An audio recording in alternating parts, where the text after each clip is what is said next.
agora nós terminamos esse bloco de três heurísticas, cujo motivo simplesmente foi ter tempo para desenvolver o trabalho. E agora nós vamos voltar para a questão de programação inteira.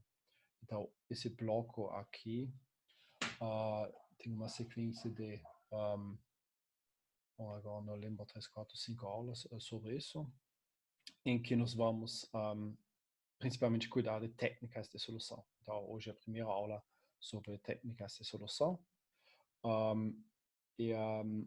Eu vou falar principalmente sobre o assunto de problemas com solução eficiente. Como introdução, eu queria olhar para a nossa situação básica que nós temos. Então, aqui nós temos, de fato, os dois sistemas centrais, aqui na forma normal, mas a discussão não é limitada para a forma normal, mas eu vou assumir a forma normal, como fizemos no caso do método simplex, que facilita a discussão, mas todos os resultados que nós temos, de fato, podem ser aplicados para qualquer programa inteiro ou linear. Então, nós temos um programa inteiro fundamental, que na forma normal, então, maximiza alguma função objetiva, sujeito a condições lineares e sujeito a restrições de integralidade. Então, essas são as restrições de integralidade que diz que uma variável tem que ser inteira, ou todas as variáveis têm que ser inteiras. Isso inclui programas 0, 1. Depois, a relaxação linear correspondente é essa aqui. Então, programa linear correspondente, que é a mesma coisa com variáveis reais. Então, aqui eu tenho um conjunto de variáveis reais. Essa noção vai ser essencial para a nossa discussão.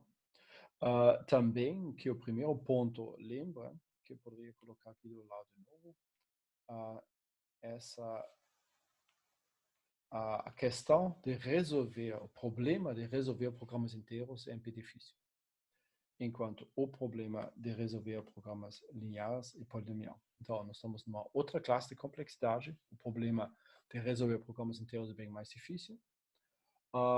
E assim, a consequência é que nós temos uma série de novas técnicas bem diferentes para resolver programas inteiros, necessariamente. Então, isso é uma consequência direta.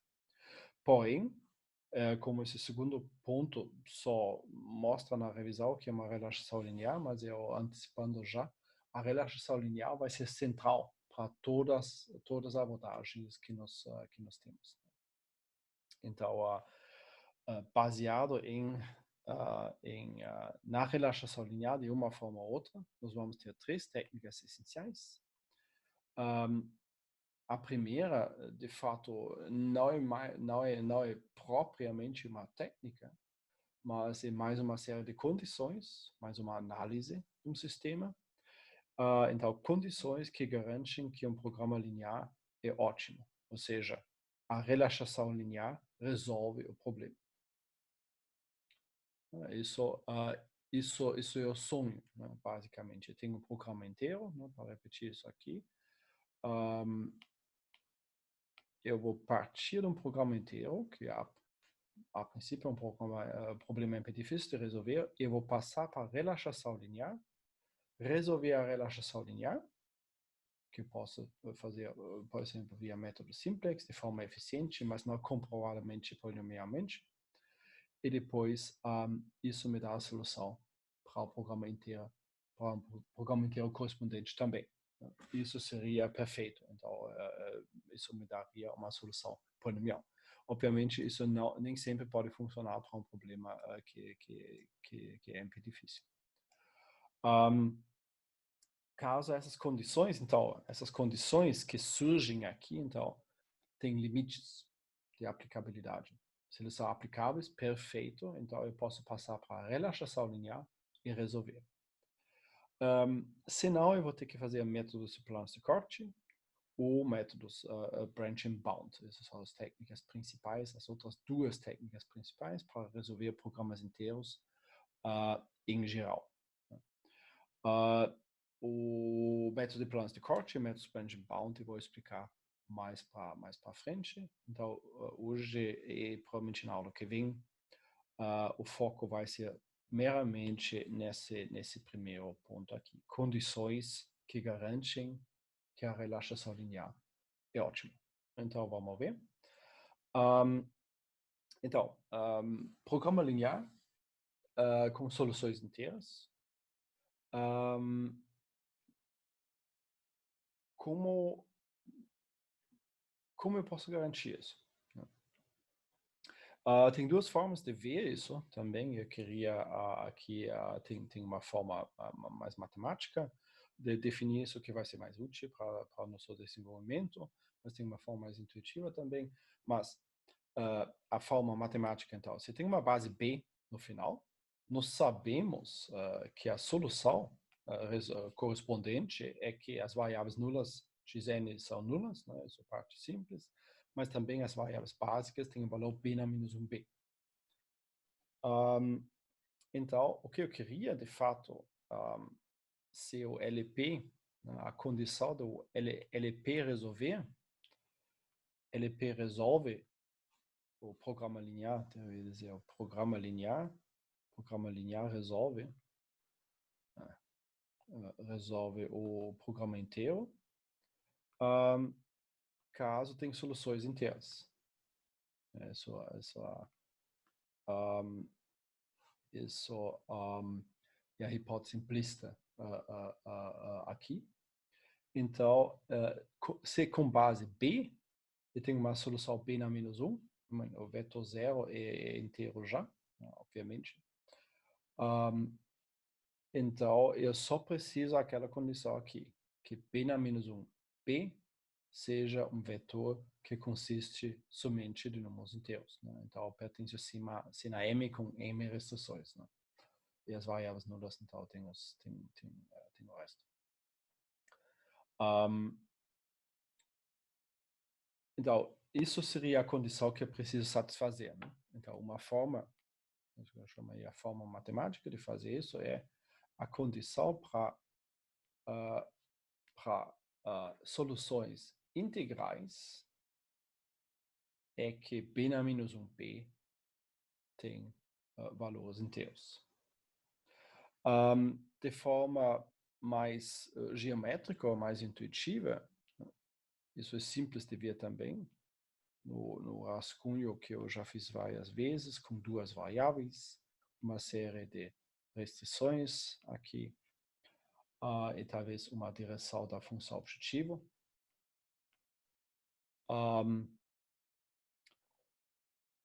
E nesse caso, a solução ótima vai ficar nesse ponto aqui. Então, isso é o meu x asterisco. Então, a condição então, de essa solução x asterisco ser integral é simplesmente cair na grade inteira. Que nesse caso, com um pouquinho de manipulação, talvez eu consiga. Então, essa coisa aqui cai na grade inteira. Isso seria a solução então correspondente 6 e 6. Então, x asterisco de fato é 6, 6 aqui. Então, essa solução inteira. Não precisa que sejam não negativos também.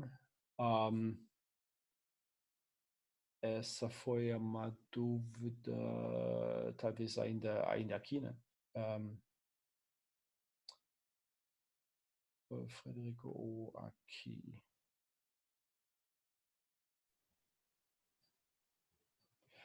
Como condição que a solução seja não negativa. Sim e não. Sim, ok. Na parte B na menos 1. Sim. Sim e não. Depende, sim. De fato, se nós temos uma solução básica, ela vai satisfazer todas as restrições. Né? Então, se eu vou formular como eu fiz no slide anterior, as restrições incluem a não negatividade, de fato. E aqui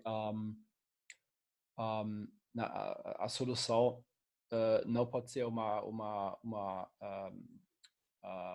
uma solução qualquer, mas uma solução básica factível. Sim. Então, a factibilidade inclui satisfazer as restrições e inclui, caso eu tenha a forma normal, também não negatividade. Sim. Lembrando que não todas as bases possíveis ou imagináveis dão soluções factíveis. Então, poderia cair fora também. Mas nós vamos ver, de fato, essa questão é um pouquinho mais difícil de tratar, digamos, de forma específica. Então, a nossa condição no final, isso talvez está para antecipar já, né? Eu falei aqui, ok, nesse exemplo, geometricamente, o que eu quero é que o ponto extremo aqui, nesse caso, esse ponto extremo, que corresponde com uma solução ótima para essa função objetivo, ele cai na grade inteira. Mas isso já pressupõe o conhecimento da solução ótima, né? Isso vai ser difícil de garantir em geral. Então, se eu tivesse uma outra função objetivo, talvez nessa direção, o ponto ótimo seria esse ponto aqui, um outro x asterisco, assim, roxo. Então, nós vamos depois, e nós vamos ver como isso surge, nós vamos depois impor a condição que esse ponto também cai na grade inteira. E se eu tivesse mais uma função objetiva, digamos, nessa direção aqui, a solução ótima resultante talvez seja essa aqui. E nós vamos impor, aqui tem que já fazer bastante truque para satisfazer ainda, nós vamos impor a condição que esse ponto também cai. Fundamentalmente, para garantir a integralidade das soluções, independente da função objetivo, então mais talvez para cá de novo, né? Nós vamos formular isso de forma que todos pontos extremos do programa linear ou inteiro correspondente vão cair na grade inteira. Se eu consigo garantir isso, isso é obviamente uma condição mais forte. Nós vamos ver aonde exatamente nós vamos perder essas condições, mas a condição que nós vamos impor fundamentalmente depois vai ser a condição que todos os pontos extremos caem na grade inteira. Se isso acontece, então eu, independente da função objetiva, posso garantir a otimidade via relaxação linear. Porque para esse problema aqui, onde todos os pontos extremos caem na grade inteira, eu posso resolver via método simplex. E como uma solução ótima é uma solução básica, que é um ponto extremo, e todos os pontos extremos caem na grade inteira, eu vou ter a garantia que é a solução inteira. É a solução ótima no mesmo tempo. Logo, tem que ser a solução ótima também para o programa inteiro correspondente. Okay? Isso vai ser a lógica que nós vamos aplicar daqui um pouco. Okay? Aqui tem outra dúvida. Se o sistema tivesse n variáveis e, portanto, m dimensões no gráfico, e assim as soluções caem nos vértices, caem na grade inteira, em todas as projeções. Para qualquer par de variáveis. Sim. Não, na grade inteira, sim. Sim. Porque mas nos vértices mesmo. Eu não sei se eu entendi isso bem, então. Tem n variáveis, isso é claro. Então, tem n dimensões no gráfico, digamos, 3 dimensões, mais simples. Então, a gente projetasse em 2 dimensões, eu vou ver uma sombra, né, basicamente dessa coisa aqui. E depois cai nos vértices em todas as projeções. Então, um vértice no espaço com n dimensões vai ser integral, ou seja, todos os componentes são números inteiros. Então, a projeção para 2 variáveis vai ter todo o vértice, então a projeção de todos os vértices vai ter variáveis, vai ter valores inteiros também. Sim. Tu projetas constraints em 2 dimensões e a solução também queria saber se cai na interseção das sombras das constraints. Não, isso não precisa ser. Não, porque eu poderia ser simplesmente vértice, um ponto extremo que está no meio. Um, isso é simples de ver, talvez é uma questão um pouquinho mais especializada, mas na tentativa de ter um rascunho aqui, né, de 3 dimensões, então x1, x2 e x3. E agora tu pega algo que, não sei, digamos uma coisa, um tetraedro, né, algo assim, se quiser. A sombra, então a projeção para x1, x2 desse tetraedro é um quadrado, ok? Só. Mas eu poderia ter um vértice aqui no meio, até. Então, isso é uma outra coisa. Né? Então, isso talvez responde a tua dúvida. Né? Então, o vértice, um ponto extremo no sistema original, não é necessariamente um ponto extremo no sistema projetado. E agora depende aonde vai a função objetiva, é bem possível que isso é a solução ótima. Então, a solução ótima no sistema projetado não é mais necessariamente um ponto extremo. Né? Então, isso é uma série de consequências. Então, não é tão simples. Isso seria muito legal. Porque eu poderia projetar para baixo, depois talvez resolver um sistema mais simples e depois fazer o lifting. Então, voltar para o espaço original e ver o que acontece. Bom, mas então, acho que isso aqui. Então, uma intuição geométrica, eu quero que os vértices caem em pontos inteiros, caem na grade inteira. Uma não intuição, mas um fato simples aqui, a condição é essa aqui, que b na menos 1b é integral. Então, para ver isso, acho que parece parte do meu slide caiu, caiu aqui no header, strangely. Então, o que eu preciso é basicamente, né, vou tentar repetir isso aqui. Né? Eu tenho um subproblema, então, que eu preciso resolver. Né, então, eu queria saber quanto b na menos 1b é integral. Então, o subproblema que eu vou formular aqui é simplesmente a questão quais são as condições para ax igual b ter soluções inteiras. Isso que é o subproblema que eu quero estudar aqui. Ok? Subproblema. Ok? Aqui A vai ser uma matriz n na n quadrada e B e x são vetores correspondentes. Né? Porque isso é o problema que eu quero resolver, porque ax igual a B, obviamente, é a mesma coisa que x igual a na menos 1b. Né? Então, isso é de fato um sistema de equações lineares. Sistema de equações lineares aqui. Okay? Então, a nossa questão aqui, quando b na menos 1b tem soluções inteiras, é a mesma coisa que quando o sistema bx igual b possui soluções inteiras. E aqui isso é um sistema com uma matriz quadrada, com m linhas e m linhas e m colunas. Aqui, de fato, são as variáveis básicas, aqui com m componentes, e aqui o lado direito com m componentes também. E a matriz B também é básica, ou seja, ela é não singular. O determinante dessa matriz é diferente de zero.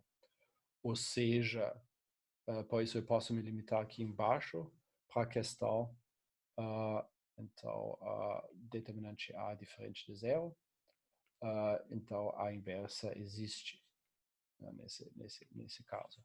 Logo, então eu tenho uma inversa, logo eu posso multiplicar isso, logo x igual a A na menos 1b.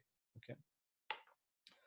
Isso é o problema que eu queria resolver. Isso talvez um problema interessante por si, eu não sei se vocês caírem nessa questão ou não, mas fundamentalmente essa questão dos vértices caírem em pontos integrais é a mesma questão que se ou não um sistema de equações lineares possui soluções inteiras ou não.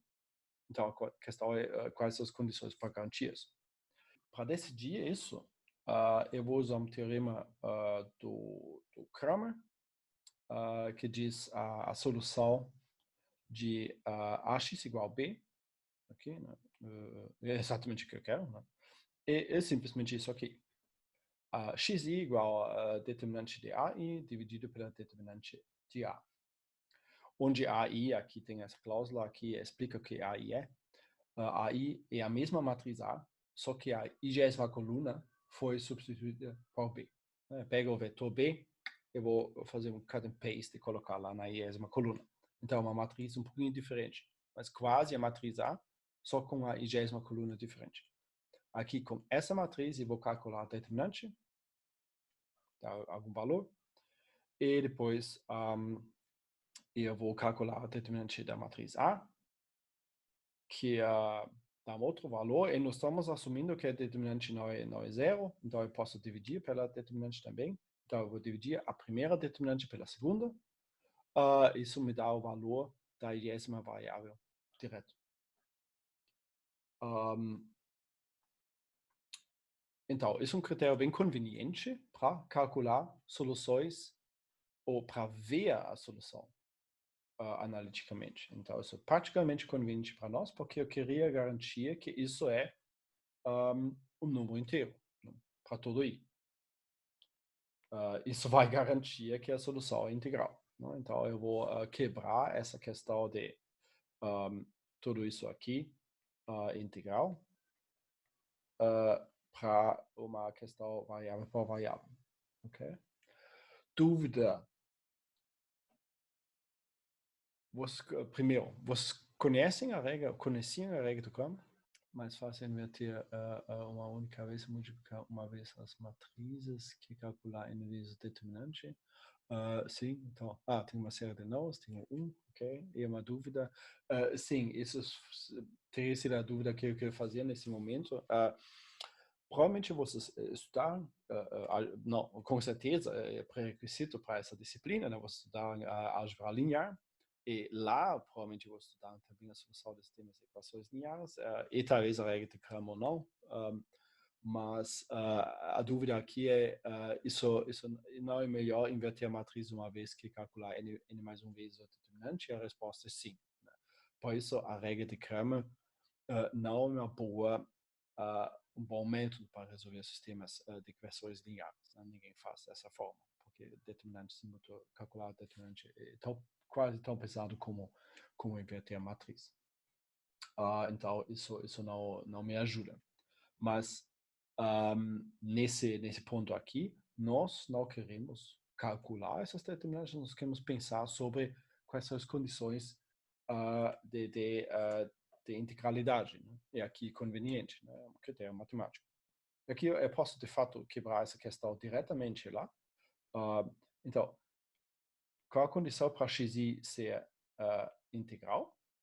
Eu preciso que a determinante de AI dividido pela determinante de A é integral. Agora, com coeficientes inteiros, eu já tenho que a determinante de AI vai ser integral. Eu já tenho também que a determinante de A vai ser integral. Então, nesse caso aqui, o critério é mais simples ainda, que é simplesmente a determinante de A divide a determinante de AI. Okay? Então, isso de fato me ajuda para pensar sobre condições de integralidade aqui. Isso sim. Para ver essa coisa aqui com mais calma, primeiramente eu vou precisar revisar rapidamente a regra de Laplace. Então, a regra de Laplace é uma forma de calcular o determinante, também não a mais necessariamente a mais eficiente. De fato, não é a mais eficiente, com certeza não é a mais eficiente. Mas basicamente está dizendo que a determinante de uma matriz A é dada por somar ou sobre todas as linhas. Essa seria essa primeira parte aqui. coeficiente da jésima coluna, que pode ser uma coluna arbitrária, mais fixa, vezes a subdeterminante da matriz A e J, que é a matriz sem linha I e coluna J, e com sinais alternantes. Então, em função da coluna e da linha, cada termo desse somatório vai ter alternadamente um mais, um menos um, mais um, menos um.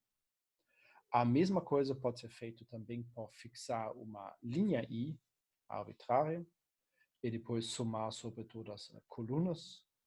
Mesma coisa, coeficiente na posição vezes subdeterminante e sinal alternante.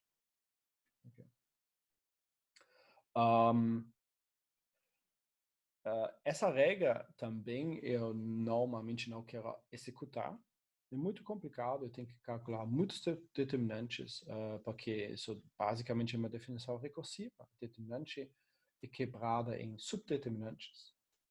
Então, eu tenho que calcular N determinantes de matrizes com uma coluna e uma linha a menos. E para fazer isso novamente, poderia aplicar a regra de Laplace recursivamente. Então, para calcular a determinante de uma matriz n-1 vezes n-1, então eu vou ter que calcular n-1 subdeterminantes de matrizes n-2 vezes n-2 e assim vai. Então, eu poderia fazer isso. Mas eu não quero, porque é muito trabalho. Mas uma coisa que eu posso ver imediatamente é essa primeira afirmação que eu fiz aqui. Se os coeficientes são inteiros, se os coeficientes são inteiros, então os determinantes também são. Por quê? Bom, menos ou mais 1 é um número inteiro, A e J é um número inteiro, e se você quer demonstrar por indução, né, por hipótese da indução, a subdeterminante é um número inteiro. Logo, a determinante todo é um número inteiro. Então, a prova por indução seria basicamente determinantes de tamanho 1 a 1 são números inteiros. Por quê? São números inteiros. E determinantes maiores são números inteiros porque eles são somas de produtos de números inteiros.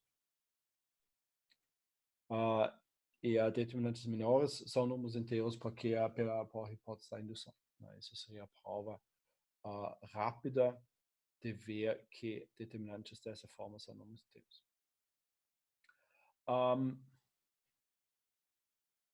Fora disso, a questão de uma determinante dividir integralmente a outra, não sei, por exemplo, 4, 2, é uma questão relativamente complicada também de garantir.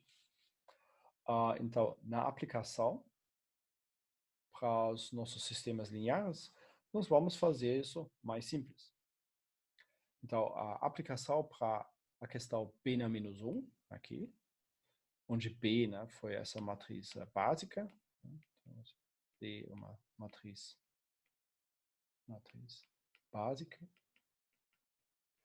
Nós vamos restringir a nossa questão mais. Eu vou simplesmente exigir aqui que a determinante de BI inteiro, e pela discussão que nós acabamos de fazer, isso é somente, eu preciso somente que B maiúsculo e B minúsculo tem coeficientes inteiros. Isso é suficiente nesse caso. Porque depois a matriz B tem coeficientes inteiros, e pela regra de Laplace eu posso ver que é determinante dessa matriz B, então o determinante B é inteiro, mas também a matriz B com a iésima coluna substituída por B minúsculo vai ter somente coeficientes inteiros e uma determinante inteira também. Mais importantemente, então, esse é o primeiro critério simples de satisfazer. Somente vamos aceitar dados inteiros, coeficientes e lados direitos na matriz. E depois eu vou exigir um critério mais forte aqui, que a determinante de B seja menos 1 ou 1. Né? Se vocês voltam aqui, então essa determinante A seria, então, nesse caso, menos 1 ou 1 só. Isso, de fato, sempre divide integralmente qualquer número inteiro. Isso é mais simples. Aqui, uma coisa ficou confusa, a matriz A da regra de Cramer e uma matriz B específica, mudando a base, o valor do xi não mudaria? Sim, de fato, sim. Então, na discussão do contexto de programas lineares, eu uso uma matriz básica B. Ela é quadrada, mas ela faz parte, né, se vocês lembram, de uma matriz A maior, né, que é a matriz de todos os coeficientes.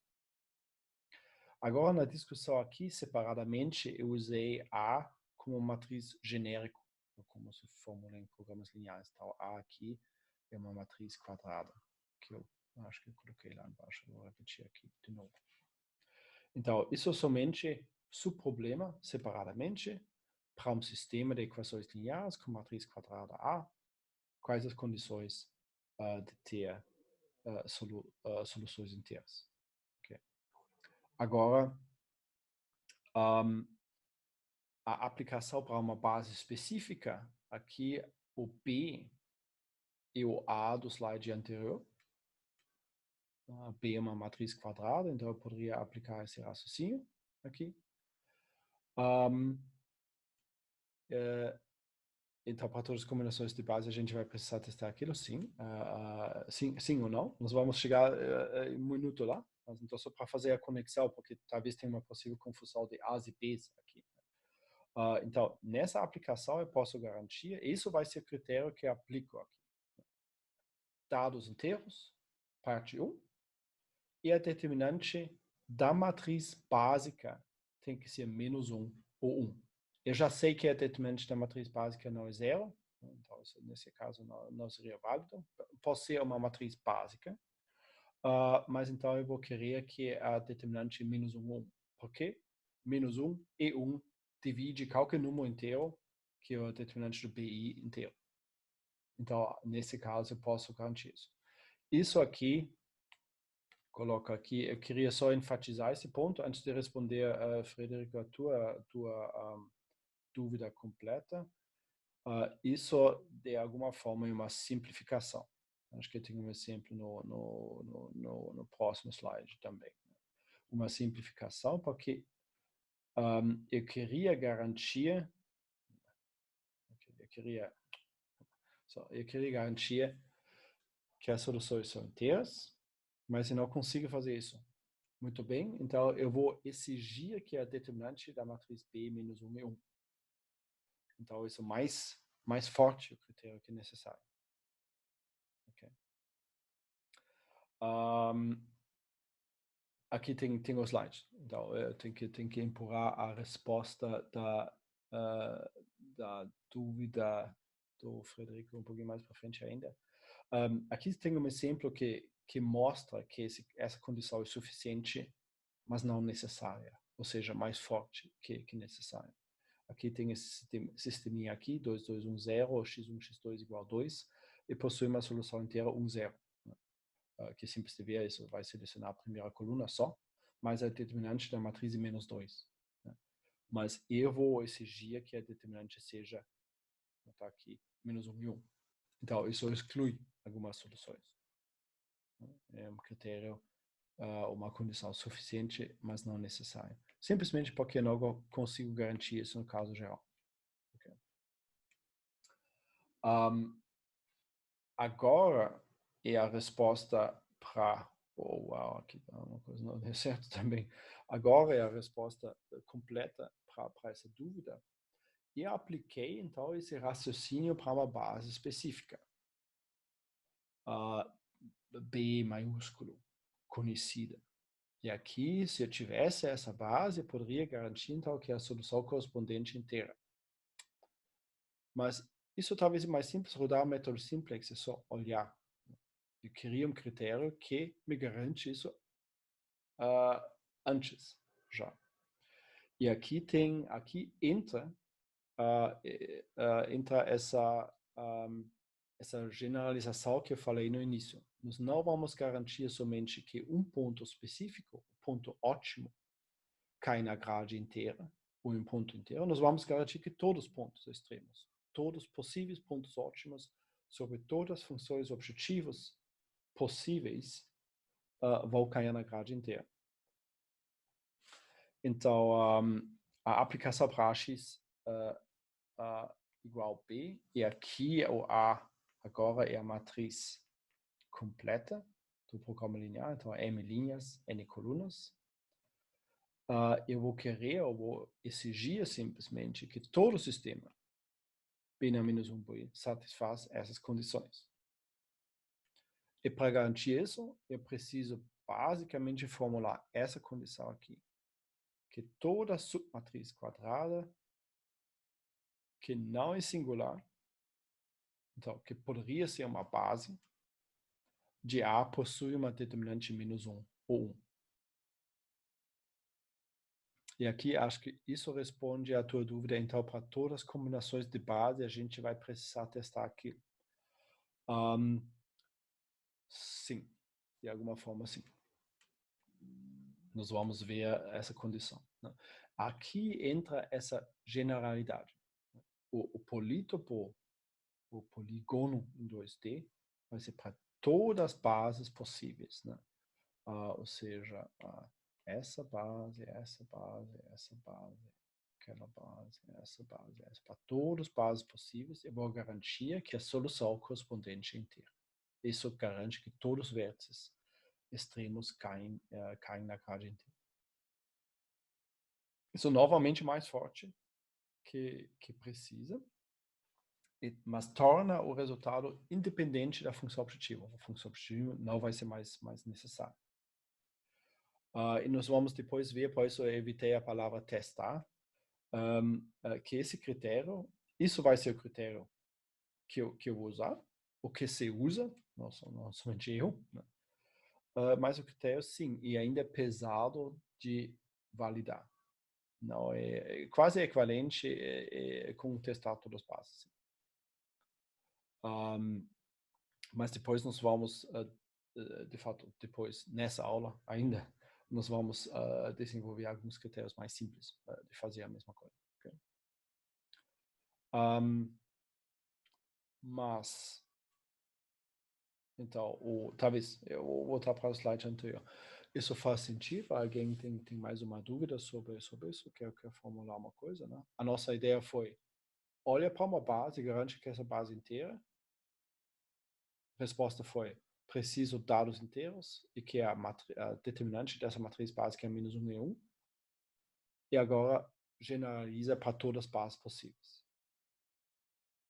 Então sai esse critério que toda submatriz quadrada que não é singular tem que ter determinante -1 e 1. E, obviamente, todos os dados do sistema completo tem que ser inteiros. Isso não está escrito mais aqui. Ou seja, A é uma matriz Z, Mn, e não mais R. E os dados do lado direito também são números inteiros. Que não é uma restrição forte. Você trabalha com variáveis ou dados racionais, você sempre poderia multiplicar por uma constante para ter dados inteiros também. Aqui a definição central da coisa. Uma primeira frase só, dá um nome bonito para uma determinante aqui -1 e 1. Então, uma matriz se chama unimodular. Caso o valor absoluto da determinante é 1, ou seja, a determinante -1 ou 1. Então, aqui essa questão foi de fato a mesma coisa, é essa submatriz quadrada unimodular. E depois a definição da matriz do tipo que eu quero vai ser isso aqui. Né? Eu falo então que uma matriz é totalmente unimodular se, e o resto só repete o que eu já tinha antes, cada submatriz quadrada não singular é modular. De fato é unimodular, né? Para ficar consistente aqui com a definição. Ou seja, cada submatriz quadrada ou tem determinante zero, ou seja, singular. Mas caso não singular, então o determinante não zero tem que ser 1 ou menos 1. Tem as três possibilidades, basicamente. Ok? Isso é a definição. E a coisa central é que, então, caso A é totalmente unimodular, então TU. Então, o programa linear correspondente sempre possui soluções inteiras. Isso foi o motivo de todo o trabalho aqui, soluções inteiras. Com dados, né? Então eu tenho que repetir isso aqui, essa condição. Deixa eu colocar isso aqui também. Com dados inteiros, né? Isso é outra condição. Então a matriz tem que ser consistir de números inteiros e os lados direitos também. Né? Então nesse caso eu poderia dizer o programa linear que tinha antes, então, por exemplo, maximizar se x sujeito a x menor ou igual que b, e x pertence aos reais, tem soluções inteiras. Então, o resumo aqui é tem que olhar para o sistema, se os dados são inteiros, todos os coeficientes, todos os lados direitos, que é simples. E depois eu tenho que verificar que a matriz é totalmente unimodular. E caso a matriz é totalmente unimodular, eu sei que o sistema possui vértices extremos inteiros, possui soluções inteiras. Então, caso a matriz é totalmente unimodular, a relaxação linear do programa inteiro dá soluções ótimas para o programa inteiro, porque tem soluções inteiras. Okay? Isso é a ideia fundamental aqui. Eu queria enfatizar duas coisinhas já. Pega uma matriz dessa forma. Ou talvez não, vou fazer um pouquinho mais. Ok. Rollback ABC, D, F, G, H, I. Ok. Quais são as submatrizes quadradas dessa matriz? Tem a submatriz quadrada AA, B, somente B, somente C, somente D, somente E, somente F, somente G, somente H e somente I. Isso são submatrizes quadradas. Né? Então, uma submatriz pode ter qualquer tamanho, não é somente uma seleção de colunas. Okay?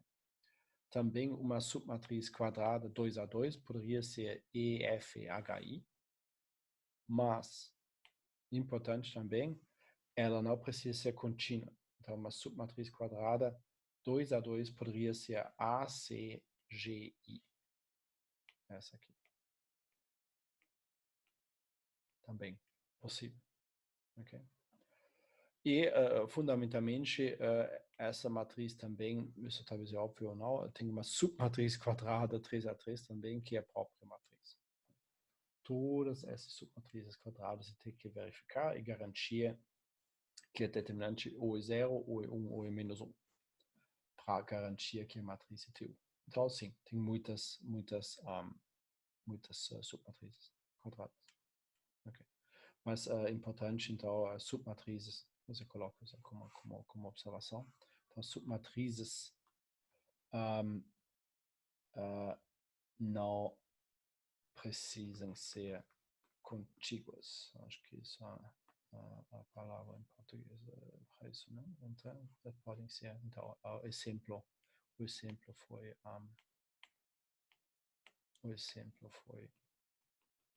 foi a CGI aqui, ok?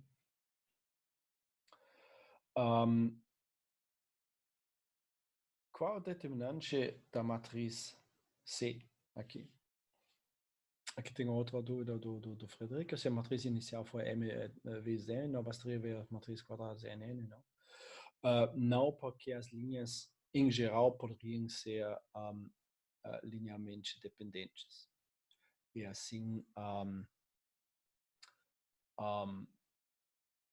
o critério vai falhar nesse caso. Senão eu poderia me restringir. Então, o critério é feito assim para todas as submatrizes quadradas para se aplicar para qualquer matriz. Então, eu não preciso me preocupar com remover. Por exemplo, eu faço uma formulação matemática, eu vou olhar para a matriz e vou dizer que essa matriz é totalmente unipolar ou não. E assim, é mais simples formular para todas as submatrizes quadradas que exigir que seja reformulado com linhas linearmente independentes. Tá, resposta, tá tudo bem. Então, uma outra consequência simples que eu queria discutir, então, se você tem uma matriz 1 a 1 com um único coeficiente, como essa aqui, por exemplo, C, qual é o determinante? O seu coeficiente C é o determinante 1? De fato, eu poderia aplicar a regra de Laplace, mas a determinante ou outras da matriz só? Não. Determinante da matriz C não é C dividido por C, não. É o próprio coeficiente. Eu não sei de onde tu tira a divisão dos dois. Isso não é a aplicação da regra de Cramer, é a determinante simples. Então, na regra de Laplace, isso seria o caso base, aqui basicamente. Né? Eu posso a subdeterminante, então, é vazia, nesse caso, é somente o coeficiente. E a coluna e a linha é 1, então isso dá 2, e aqui dá o coeficiente. A menos 1 na 2 dá 1, né? Então dá o coeficiente. Então a determinante de uma matriz é a própria, de uma matriz 1 a 1 é o próprio coeficiente. Sim. A divisão, essa divisão que tu tá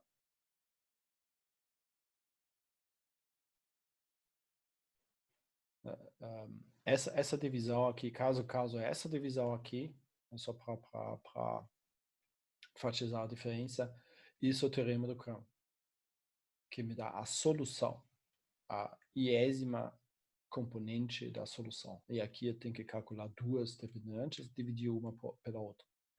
Mas aqui a dúvida é só sobre a determinante de uma matriz simples.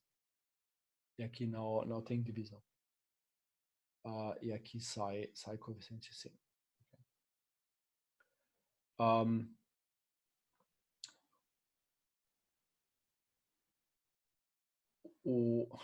Talvez, eu não sei se isso é bom no tempo. Talvez bom. Qual o significado de uma determinante? Dúvida. Então, excurso. Eu não sei se vocês lembram isso da álgebra linear, não. Qual o significado da determinante de uma matriz? Se a determinante de uma matriz é 3, o que eu sei, então? Alguém já ouviu isso? Lembra da álgebra linear? Para ver isso, ver talvez isso de forma mais simples, então isso depois vai ter uma implicação, né? Talvez usar para ortogonalidade, além da invertibilidade. Sim, talvez. A invertibilidade, sim. Mas tem uma coisa mais simples, né? Então, eu pelo menos prefiro pensar dessa forma, então talvez seja útil. Né? Uma matriz A é uma transformação linear, ok? É uma transformação linear em algum espaço. No espaço R na N. Essa é a matriz quadrada N na N, basicamente, ok? Então, o que vai acontecer? Eu tenho algum desenho, então, espaço de 2 dimensões, ok? E nesse espaço, talvez tenha um ponto aqui. E depois, se eu vou, nesse ponto, que é o ponto 1, nesse caso, eu vou aplicar a matriz A, tem um outro ponto, um novo ponto, que é projeto. Então, aqui o X, e aqui é o ponto AX, o ponto projetado. Depois é uma transformação linear. Okay? Mais que isso, então eu poderia, por exemplo, pegar algum objeto qualquer. Nesse caso, para ficar conveniente, eu pego o quadrado unitário. Okay? Então, os pontos 1, 0, 1, 1, 0, 1 e 0, 0. Okay? E depois eu posso transformar todos os pontos aqui. Talvez esse ponto transformado, então, esse ponto vai projetar para cá, esse ponto vai projetar para cá, esse ponto também talvez vai projetar para cá. 0, 0 fica em 0, 0, normalmente. Então, a figura projetada é essa aqui. Okay? Essa figura original tem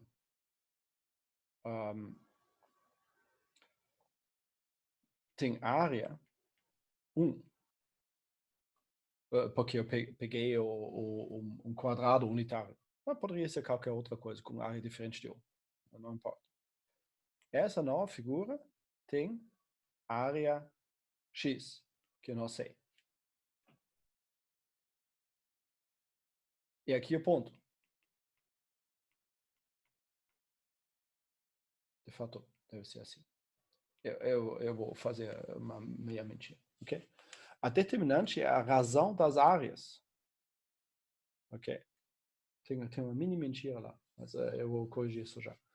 A determinante é a razão das áreas. Então, você pega uma transformação linear A, e pega algum objeto que tem área ou volume em geral. Tanto, depois da projeção com A, o volume é a determinante de A. Por isso, uma transformação linear que tem um único coeficiente vai transformar todo ponto para C vezes esse ponto. Né? Faz um stretch no eixo X só. E aqui, você pega um segmento de tamanho 1, o segmento depois tem o comprimento 1, depois tem comprimento C. É a determinante C. É uma forma de pensar sobre isso. Por isso, se uma determinante de uma matriz não possui inversa, a determinante é zero. Se a determinante é zero, o que quer dizer? A nova área é zero.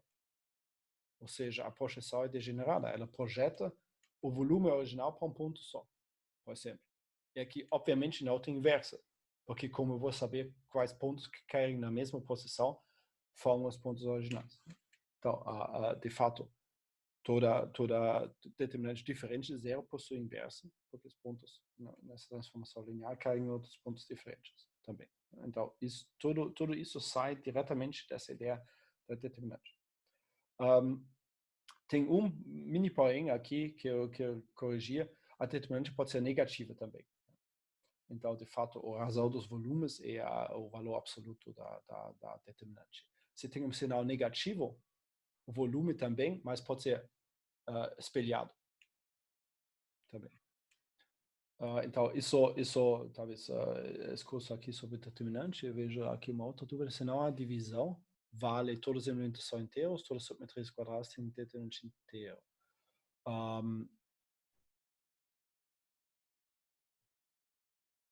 Sim, isso vale, sim. Ok. Então, fim, para agenciar isso. Então, fim do discurso aqui, significado determinante, então isso faz sentido. Último comentário aqui, então, falando que é uma matriz unimodular, quer dizer que ela tem determinante menos 1 ou 1, ou seja, numa transformação com matriz A, o volume está preservado. Isso quer dizer unimodular.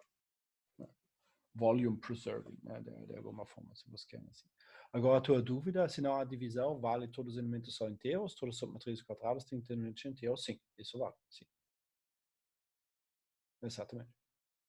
Mas não que todas as submatrizes quadradas têm determinante 0, 1 ou menos 1. Só determinante inteiro.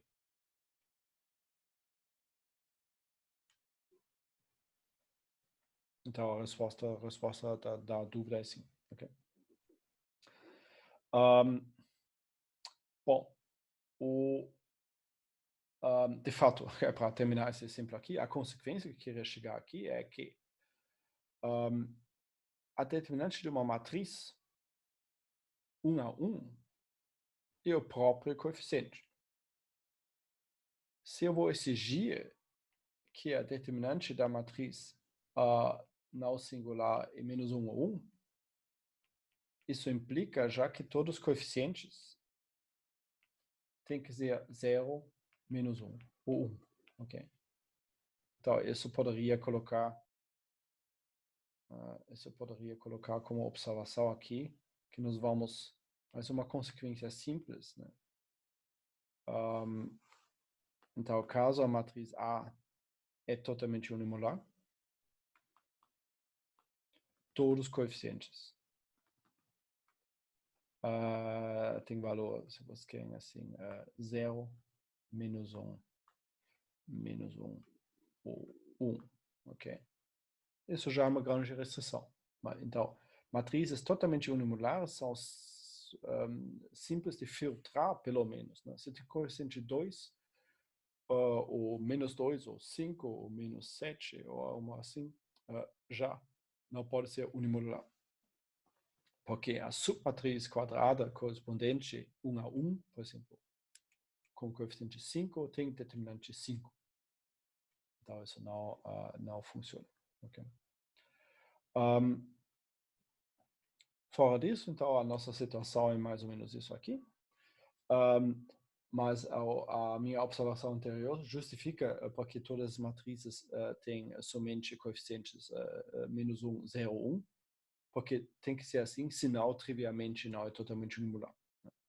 Então, para saber se essas matrizes aqui são totalmente unimolares ou não, eu basicamente tenho que fazer todas as submatrizes quadradas e ver se a determinante é 0, menos 1, 1. Então, aqui nessa matriz, nessa primeira matriz aqui, por exemplo, para submatrizes 1 a 1, isso já é garantido. 2 a 2, somente tem essa matriz aqui. Qual é o determinante dessa matriz? Tem que aplicar a regra de Laplace, que talvez não é a melhor coisa, ou lembrar como calcular determinantes. Isso vai ser necessário, sim. Aqui tem 1 vezes 1, menos 1 vezes menos 1, então 1 menos menos 1, então a determinante, sim, é 2. A determinante 2, então não é TU. Ok? Para essa matriz aqui, bom, todas as submatrizes quadradas 1 a 1, já obviamente satisfazem o critério, então eu preciso ainda de submatrizes quadradas 2 a 2, por exemplo, essa aqui.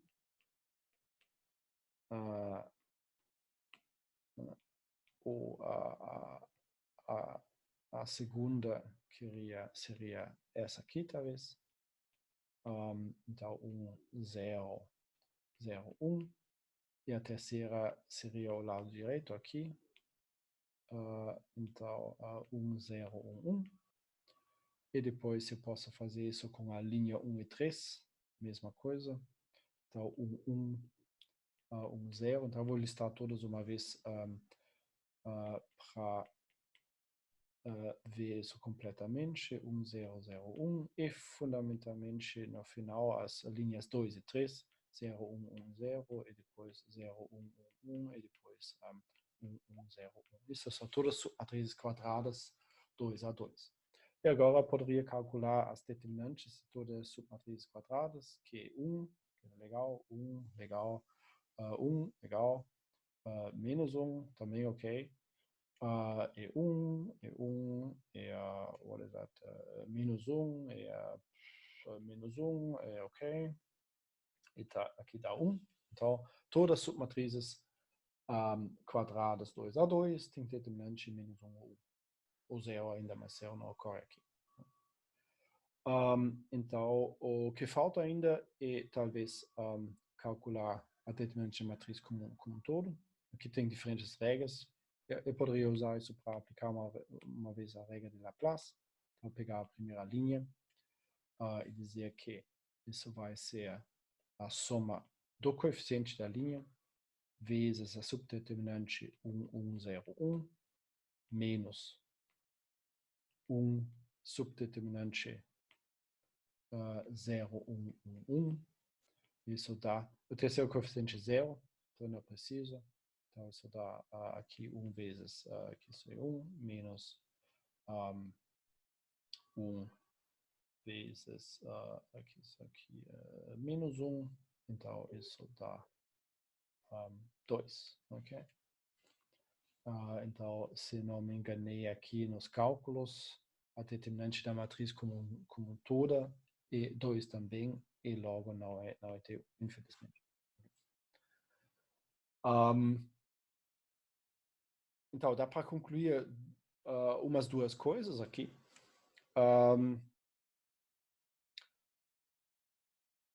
Primeiramente, o critério não é muito que essa dúvida antes já nós temos que verificar isso para todas as bases, já não explicitamente para todas as bases, mas para todas as submatrizes quadradas, que basicamente é coisa equivalente, e isso pode ser muito trabalho, né? Então aqui nesse segundo exemplo nós verificamos todos os coeficientes, que é razoavelmente simples, e todas as submatrizes quadradas 2 a 2, das quais tem 9, e deu tudo certo, depois falhou na matriz inteira, né? Se eu vou olhar uma matriz como essa aqui, né?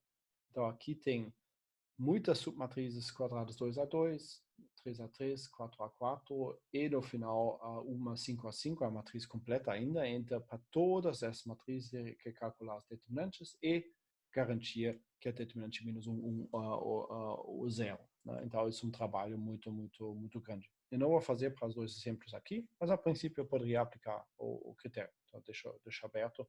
De fato, nós vamos resolver esses casos depois. Né? Então, conclusão, ok, o critério funciona, de alguma forma pela discussão anterior, mas é relativamente pesado. Então, nós vamos querer critérios mais simples também. Mas, fundamentalmente, ok, essa é a definição de uma matriz totalmente unimolar, e isso seria a aplicação direta da definição. Okay? Então, assim eu vou verificar se uma matriz é totalmente unimolar ou não. Okay? Então, esse último comentário, que tem muitas submatrizes quadradas, então tem muito trabalho para verificar, e o motivo de busca de critérios adicionais. Né? Então, esse bloco aqui, agora no final dessa aula, e também o bloco da aula que vem, inicial, vai falar sobre critérios adicionais. Aqui tem uma proposição simples, que resolve algumas transformações elementares, transformações simples aqui. Né? Então, se uma matriz A é totalmente unimolar, a transposta também é. Então, eu posso transpor a matriz à vontade, isso não faz diferença. Isso seria simples de demonstrar, porque vocês podem aplicar qualquer critério. Por exemplo, no critério de Laplace, o critério já é formulado explicitamente por linhas, então uma expansão por linhas ou colunas. Né? Então, a definição do Laplace de uma determinante é simétrica, basicamente, sobre transposição. A segunda é um pouquinho mais interessante, mas também não dá uma redução enorme na prática, mas é mais interessante porque ela justifica a adição de variáveis de folga, por exemplo. Né? Então, se eu vou pegar uma matriz A qualquer e colocar uma matriz de identidade do lado dessa matriz, essa matriz também é totalmente modular. Então, isso também garante. Então, uma aplicação direta disso é que se tem um sistema AX menor ou igual que B, né, com desigualdade menor ou igual, o primeiro passo do método simplex, por exemplo, coloca uma matriz de identidade ao lado, cujas colunas correspondem com os vários de folga, para tornar tudo isso um sistema de equações lineares. E agora posso dizer que essa matriz de TU, se somente se essa matriz de TU. Então, de fato, a análise da matriz de um sistema de desigualdades é suficiente para garantir que o sistema de igualdades depois também é. Então, isso é equivalente aqui. que também seria uma... Então, a introdução de variáveis de folga, por exemplo, não altera o fato que as soluções são inteiras. Também seria uma surpresa, mas essa proporção garante isso, por exemplo. Na outra direção, em análises, eu posso remover matrizes de identidade também e focar no resto. Terceira transformação simples, eu posso permutar livremente linhas ou colunas. Se a matriz original é totalmente unimodular, a matriz com linhas ou colunas permutadas também. Novamente, uma coisa simples que eu posso ver diretamente pelo critério de Laplace, uma permutação de linhas ou colunas, inverte no máximo o sinal da determinante. Então, se a determinante antes foi menos 1 ou 1, ou no conjunto menos 1 ou 1 ou 0, depois também vai ser. Então, a permutação de linhas ou colunas não altera o fato. Se a determinante for 0, continua sendo 0. Se a determinante for menos 1 ou 1, talvez tenha um sinal diferente. Ou fica igual. Okay. Por isso, permutar linhas e colunas também é simples. E no final, também simples de ver via o critério de Laplace. Se eu vou multiplicar uma linha ou coluna por menos 1, a matriz resultante também é TU, novamente. Porque se eu aplico o critério de Laplace diretamente nessa linha ou coluna, dá para ver imediatamente que o sinal, então, vai inverter. Porque todas as potências de menos 1 são iguais, os coeficientes recebem um sinal negativo e as subdeterminantes são iguais. Okay, então, isso seria a prova simples que daria para detalhar, mas enfim, essas transformações simples permitem permutar linhas e colunas, multiplicar linhas e colunas por menos 1, adicionar ou remover uma matriz de identidade e transpor matriz também. Então, eu posso transformar a minha entrada, ficar um pouquinho mais conveniente, antes de aplicar isso. Então, nessa matriz aqui, talvez, por exemplo,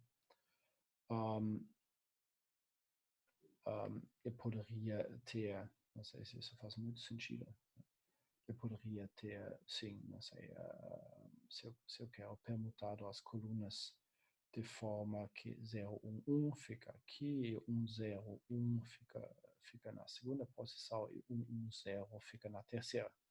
E analisar essa matriz. Então, isso é uma A transformada para permutar as colunas e a ETU C é somente C. A transformada ETU. Okay, essa proposição aqui no terceiro item está dizendo.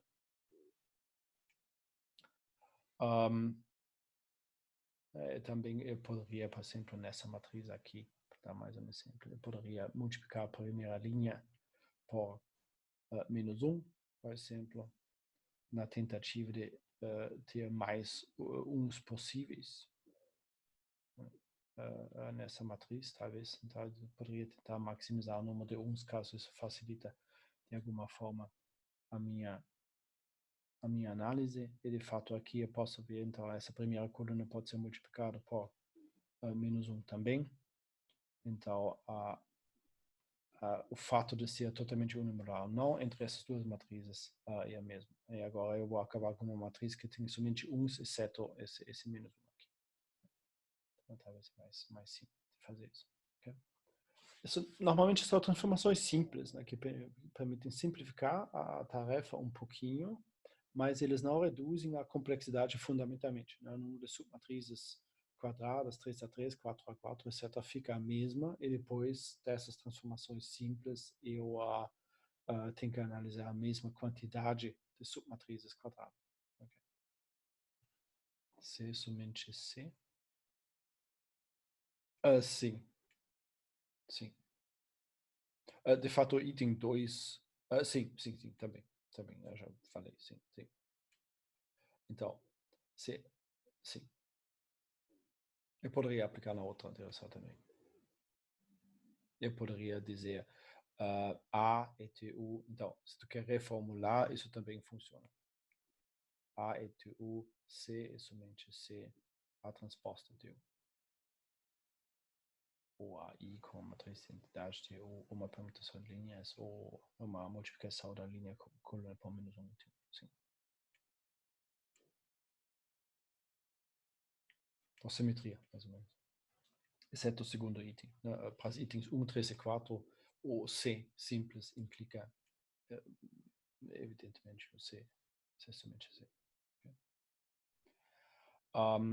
Então, o último critério que eu queria discutir hoje vai ser critério mais simples, um critério que reduz o trabalho pela primeira vez. Né? Então, o motivo continua sendo o mesmo. Né? Nós temos muitas submatrizes quadradas. A aplicação direta da definição, uma matriz totalmente unipolar, envolve muito trabalho. Uma determinante para toda submatriz quadrada. Então, isso motiva a busca de critérios mais simples. E aqui vem um, se chama o critério de partição de linhas. Uma coisa que eu queria antecipar já, eu vou ter que falar isso algumas vezes, porque isso é uma fonte de confusão, mesmo que não é difícil. Se o critério de partição de linhas se aplica, nós vamos ter a garantia que a matriz é TU. Então, é um critério mais simples. Um critério suficiente. Mas não necessário. Ou seja, a outra direção, se o critério de partição de linhas, se o critério de partição de linhas não se aplica, eu não posso concluir que a matriz não é totalmente unimodular. Okay? Isso vai ser um critério mais forte. Aqui eu vou ter que aplicar que eu posso aplicar nas minhas matrizes. Okay? Mas vamos ver o que tem no critério de partição de linhas.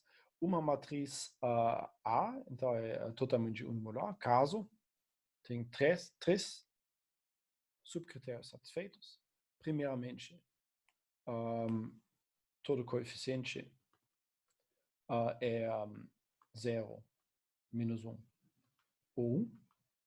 Isso não é uma grande surpresa, nós já discutimos isso, que é uma consequência óbvia e simples.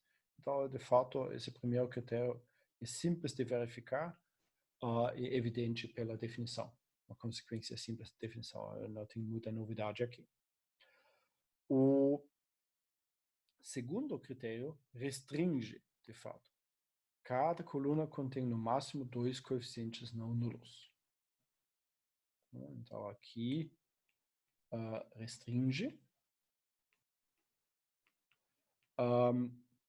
a aplicabilidade. Eu só posso aplicar isso em matrizes que têm no máximo 2 coeficientes não nulos. Isso, de fato, tem essa consequência aqui, que o critério é suficiente, mas não necessário. Porque tem matrizes que são totalmente unimodular, que não tem no máximo 2 coeficientes não nulos em cada coluna. E 3, parte mais trabalhosa, mais importante, existe uma partição de linhas, falta um símbolo, uma partição de linhas, a união disjunta de um parte 1 e um parte 2, essa partição de linhas. Então, seja que as linhas em M1 e as linhas em M2 formam uma partição de todas as linhas aqui, dos quais que tem número ou índices 1 a M, e uma partição quer dizer que M1 e M2 é uma união disjunta. E, adicionalmente, eu preciso satisfazer um critério de balanceamento. Cada coluna com 2 coeficientes não nulos somente aquelas com dois coeficientes não nulos, porque aqui tinha no máximo, então poderia ser um só, mas então cada coluna com dois coeficientes não nulos satisfaz que a soma dos coeficientes nas linhas em M1, nessa coluna, é igual à soma dos coeficientes nas linhas em M2. Então, eu vou particionar as linhas, de alguma forma, um parte, outro parte. Em cada coluna, somar os coeficientes numa parte e somar os coeficientes na outra parte. E esse dia que eu somar igual. Como tem no máximo dois coeficientes não nulos, isso não tem muitas possibilidades. E, obviamente, por isso, exclui também colunas com menos que dois coeficientes não nulos. Porque se tem somente um coeficiente não nulo numa coluna, não tem como particionar as linhas que a soma numa parte e a soma numa outra parte dessa coluna dá o mesmo valor. Porque esse coeficiente não nulo vai cair numa parte e dar um somatório diferente de zero. E na outra parte vai dar zero. Então, isso não faria sentido aplicar esse critério aqui.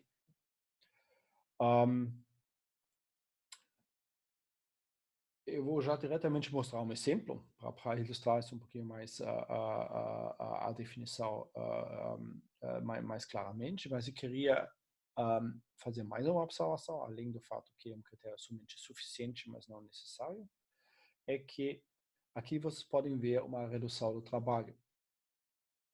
Não exige mais analisar todas as submatrizes quadradas, mas também não é diretamente leve, né?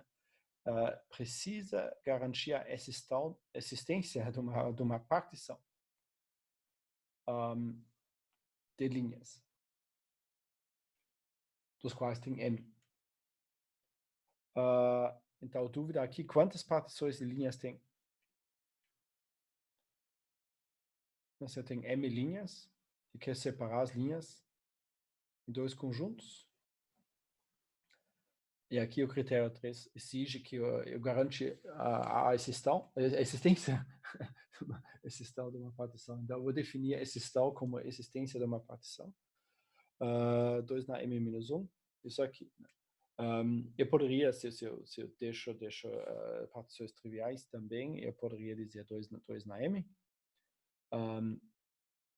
De fato, que eu vou ter que permitir. Outro que é o M na -1 no expoente, talvez. Porque, sim, isso poderia ser argumentado também. Vou mostrar isso num exemplo de novo, fora do expoente. Não, ok. Então, nós vamos argumentar isso no momento, mas mais ou menos, roughly, ordem de 2 na M, ok? Isso é muito menos que o número de submatrizes quadradas e as determinantes que eu vou ter que calcular, mas ainda é bastante trabalho, né? É um trabalho exponencial. Eu preciso, então, para aplicar o critério, olhar que todos os coeficientes são -1, 1 ou 0, é simples, tempo linear, só olha para a matriz. Que cada coluna contém no máximo dois coeficientes não nulos, mas simples também, coluna por coluna, eu vou olhar, dois coeficientes não nulos, ok. E depois eu vou ter que garantir a existência dessa partição. Se eu estou bem em chutar partições, então talvez eu só vou falar, a partição é essa, aqui, e acabou. Critério 3, se o subcritério 3 se aplica, e depois o critério de partição de linha se aplica, e depois a matriz totalmente modular. Mas se eu estou com dúvidas, né, eu vou ter que talvez testar todas as partições para encontrar uma. E aqui o trabalho poderia ser até 2 na M partições, mais ou menos, que eu queria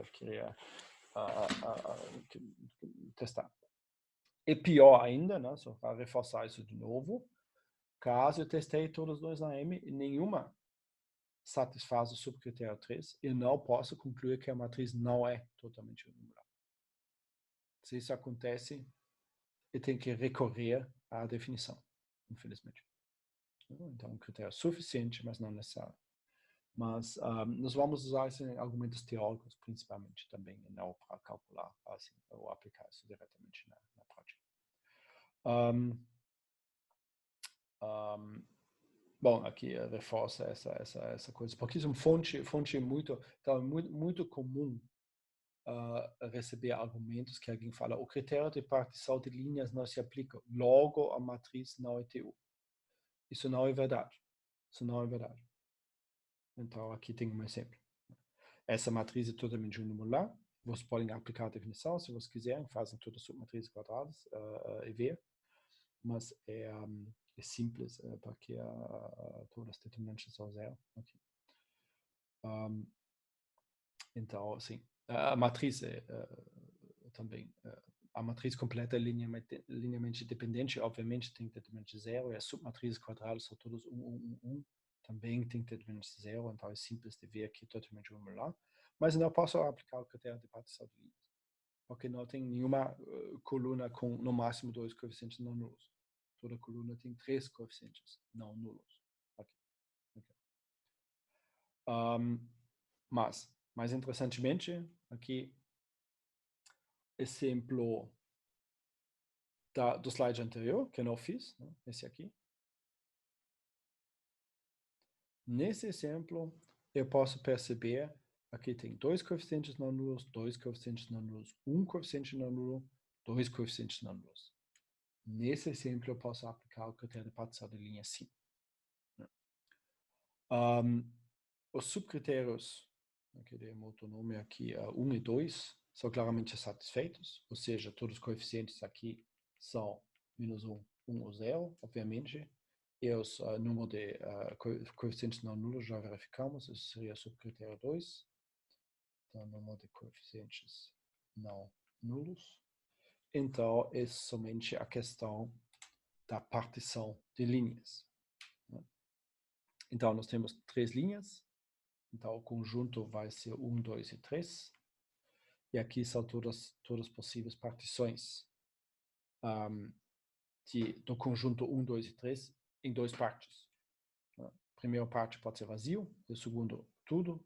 A primeira parte pode ser 1, a segunda resto, 2 resto, 2 resto. Ou a primeira parte poderia conter 2 elementos e 2 então contém o resto. Ou a primeira parte poderia ser isso é um erro. A primeira parte poderia ser, deixa eu fazer o rollback aqui e corrigir o erro. A primeira parte, isso não faria sentido, né? Então, a primeira parte poderia conter tudo e o segundo poderia ser vazio. Ok? Mas, então, nós falamos que aqui são m igual a 3, nós falamos que tem 2 na m partições possíveis, seria 2 na 3, seria 8 nesse caso, aqui tem todos 8, mas é óbvio que o critério aqui, né, é simétrico em termos de M1 e M2. Então, eu não preciso testar todos, mas por simetria eu posso descartar a segunda metade. Isso talvez, o Frederico também, isso talvez justifica 2 na M dividido por 2, que 2 na M menos 1. Então, menos 1 no expoente. Né? Mas essas aqui, pelo menos, tem que verificar. O resto é só trocar M1 com M2. Okay?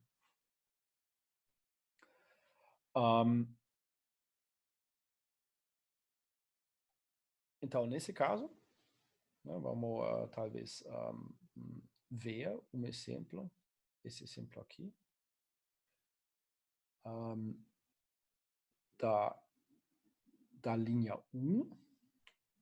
Né, eu vou colocar isso aqui, a linha 1 está em M1, e as linhas 2 e 3 fazem parte da M2. Então, a partição de fato seria assim. E o critério de balanceamento agora está dizendo que para cada coluna com 2 coeficientes não nulos, a soma tem que ser igual. Okay? Então, eu vou olhar para essa primeira coluna aqui. Tem 2 coeficientes não nulos sim. A soma aqui 1, a soma lá menos 1. Então, isso vai falhar. Já na primeira coluna. E tem que ser satisfeito para todas as colunas.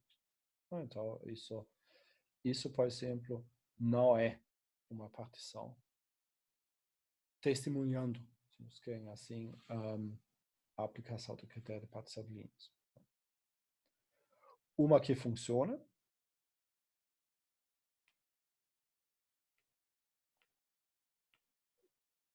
e a primeira, eu acredito, trivialmente.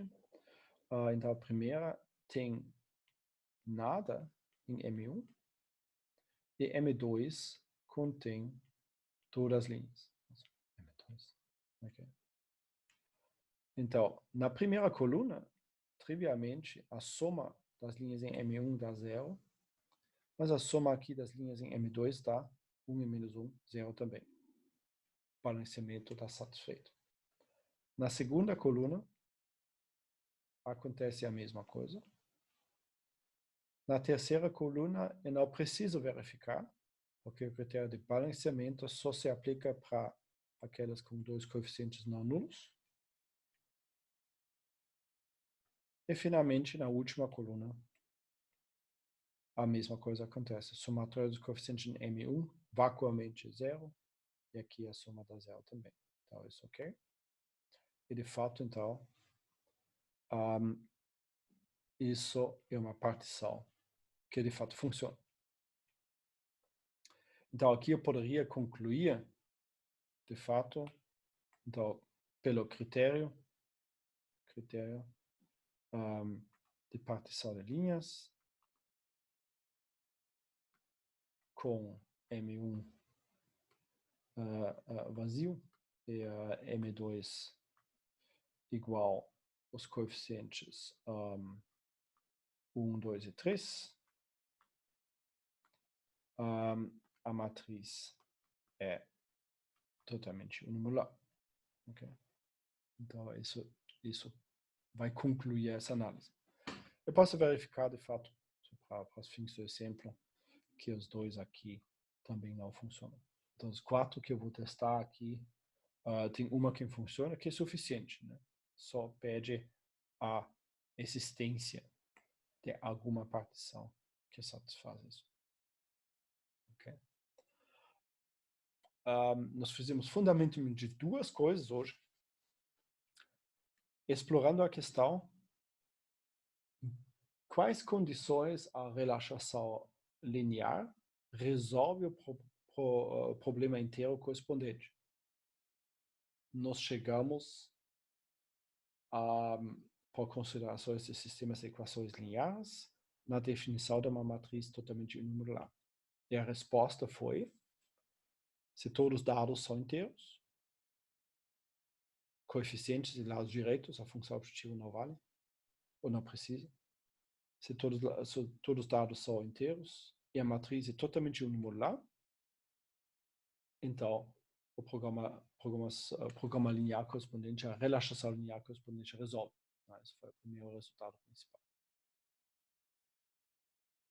E o segundo foi a observação que esse critério funciona, mas é pesado.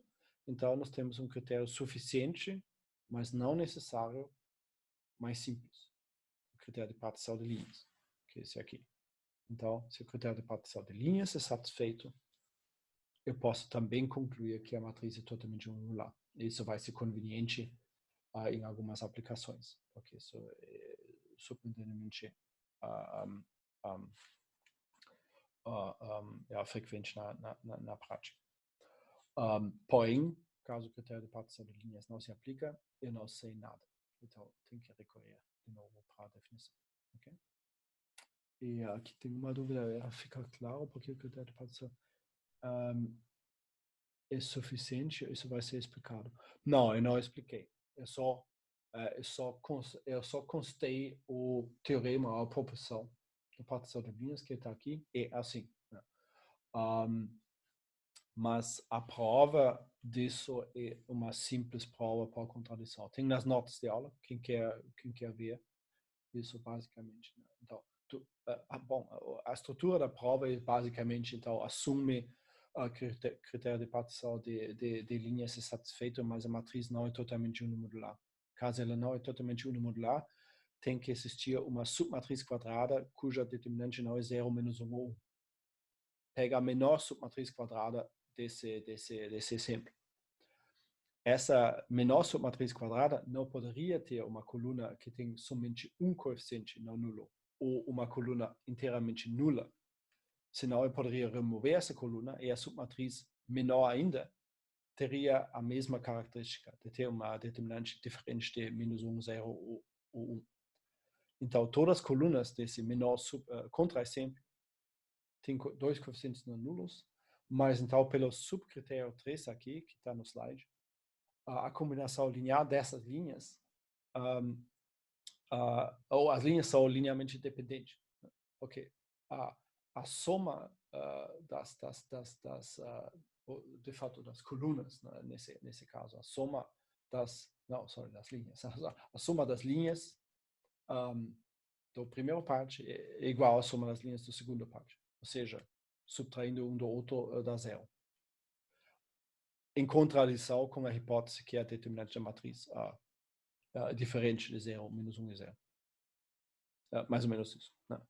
Isso é a explicação, é um argumento simples. Né? Esse critério de balanceamento aqui, esse subcritério 3, está basicamente mostrando que as matrizes, as linhas são linearmente dependentes.